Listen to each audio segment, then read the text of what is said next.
Livre des Proverbes, chapitre 25. Voici d'autres proverbes de Salomon, rassemblés par des hommes de l'entourage d'Ézéchias, roi de Juda.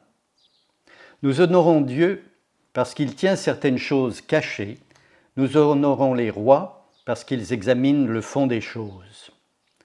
Nous ne savons pas jusqu'où s'élève le ciel, ni jusqu'où va la profondeur de la terre. Nous ne connaissons pas davantage les pensées des rois. Si l'on ôte ces impuretés à l'argent, l'orfèvre en tirera un objet d'art. Si l'on ôte les gens malfaisants de l'entourage du roi, celui-ci affermira son pouvoir en pratiquant la justice. Ne te mets pas en avant en présence du roi et ne t'attribue pas la place d'un grand personnage. Il vaut mieux qu'on te dise « Reçois une fonction plus haute » que si on te rabaissait en faveur d'un notable. Ce que tu as vu, ne sois pas trop pressé de le rapporter au tribunal. Si la personne en cause prouve que tu as tort, que te restera-t-il à faire? Si tu as un différend avec ton voisin, règle-le avec lui, mais ne révèle pas ce qu'un autre a pu te confier. Sinon, quelqu'un peut t'entendre, te le reprocher, et tu ne pourras plus revenir sur ton indiscrétion.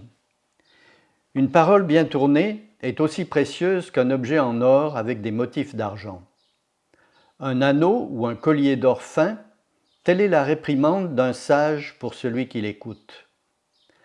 Dans la chaleur d'un jour de récolte, l'eau glacée est un réconfort. De même, un messager fidèle à sa mission apporte du réconfort à son maître. Des nuages et du vent qui n'amènent pas de pluie, tel est celui qui se vante d'un cadeau qu'il n'offrira pas. Avec beaucoup de patience, on persuade un juge. Des paroles douces viennent à bout des résistances les plus solides. Si tu trouves du miel, n'en mange pas trop, sinon tu en seras dégoûté au point de le vomir. Ne rends pas trop souvent visite à ton voisin, sinon il sera lassé de toi au point de te haïr. Une massue, une épée ou une flèche pointue, tel est celui qui porte un faux témoignage contre son prochain.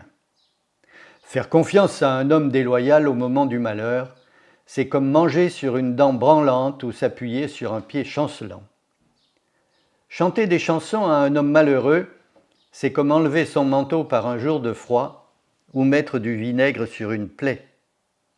Si ton ennemi a faim, donne-lui à manger. S'il a soif, donne-lui à boire. En agissant ainsi, tu le mettras mal à l'aise, comme s'il avait des charbons brûlants sur sa tête, et le Seigneur te récompensera.